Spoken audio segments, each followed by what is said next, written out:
Hey Tubies, I'm doing this video on the floor, and I thought that I'm making some tinctures today, and I thought I would do one on YouTube, and share with you guys, since all you guys are wanting to know what a tincture is, and what it does, and how it's made, and they're actually very, very simple. Almost anybody can make them. Basically what a tincture is, it's when you take alcohol, and the higher the proof, you need at least 80 proof percent vodka, and if you divide that in half, you get the alcohol content, so it'd be 40, of course. And the best thing to do is get 100 proof vodka, and which I've got Smirnoff 100 proof. And if you can use Everclear if you'd like, if they sell it, in your area, but just stick with 100 proof alcohol. It's the best. But anyway, you're going to need alcohol, and then you're going to need an empty jar, and then you're going to need the herb that you're working with. And in this particular case, we're working with rosemary again, and just because rosemary has all kinds of different cool little aspects of it, that it helps prevent infections, and it has a lot of pain-killing properties, and so it's a very good herb to have on hand. But basically what we're going to be doing is soaking the herb in the alcohol, and it extracts all the medicinal alkaloids and the volatile oils out of the herb, making a more concentrated herbal tincture. That's what it is. So take a jar, and we are going to put a half a cup of vodka, a half a cup of rosemary. See, get ridiculous, but a half a cup of rosemary. Smells so good. Measure it out here.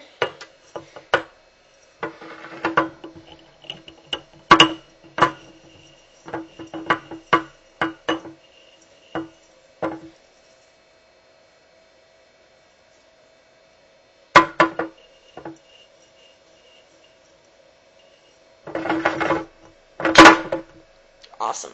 Okay? And then what you're going to do is cover the herb, in this case our rosemary, with the vodka. Phew!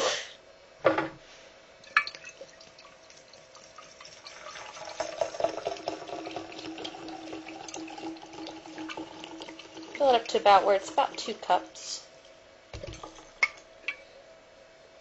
A little more. That's perfect. So you want about 2 cups of vodka to half a cup of rosemary. And then you're going to seal it back up nice and tight. Give it a little shake, shake, shake, shake, shake, shake, shake. And this is going to sit about 2 weeks, and we're going to shake it every day. Make sure you shake it every day. Stir up all that funness in there. And then once this sits about 2 weeks, then you're going to strain it and bottle it. And I'll even do that on video if you guys like. But what this does is this is good to treat colds, and it also fights off infections. The dosage for this, once you get it into the bottle, is about half of a dropper full. And if say you have a cold, take about a half a dropper full every 2 hours, and you take that for a couple days till your symptoms subside. And then after that, you go cut back to twice daily, and then you'll do that for a couple weeks, and you shall be sick-free, infection-free. Or if you feel a cold coming on, you can do the same thing. But it's always good when you make a tincture to label it properly. Bleh. And usually what I'll do is I'll put the day that I started the tincture on, and then the day that's going to be ending when I need to strain and bottle it, and I put it right on top. And then I have a cool little calligraphy pen in which I will write what it is. In this case, it is our Rose Mary Tink.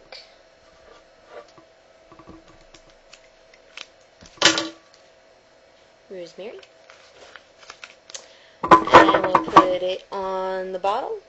And then I also have, I don't even know why I have this written on here yet, but on our bottle that we're going to be bottling it into in a couple weeks, I have the dosage that we need to take it of and exactly what the tincture does in case anybody wants to use it.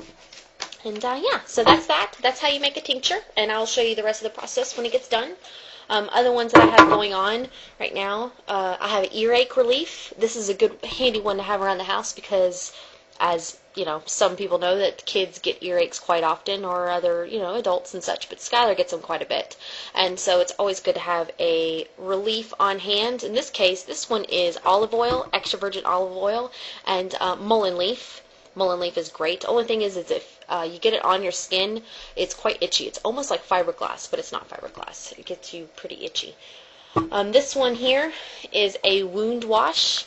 This is good for, instead of using like hydrogen peroxide, you can use this. This is basically witch hazel, just plain old witch hazel in a bottle. And it's about 2 cups of that, and a tablespoon of St. John's wort, if you're not familiar with that. It's also another good antibiotic. They even have St. John's wort pills that you can take these days. Aspirin's made out of St. John's wort. It's quite a popular herb to treat, and they're actually researching it to see if it cures cancer. So that's good stuff. St. John is a good man to have around. And then last but not least, this one I'm actually going to finish today. This is 2 cups of water, and inside of it is a tablespoon of white willow bark. And white willow bark is basically like aspirin. In the 1800s, they used it for aspirin back then, and now aspirin's made out of like coal and petroleum and a bunch of nasty shit. So we're going to make an all-natural painkiller, and what you do with this is you can add it to a tea.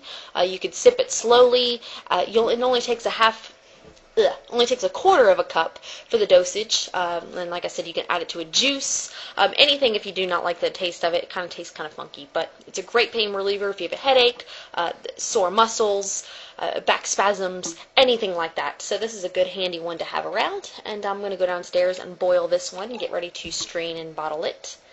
But yeah, so there's my little tincture lesson for the day. I hope you guys enjoyed it, and I know I enjoyed doing it. It was a lot of fun. But that's it, and I hope you guys have a great day, and give me any feedback or questions or anything that you like, and I will do my best to get back to you. Other than that, take care, blessed be, take care of yourselves and each other. Mwah! Love you guys.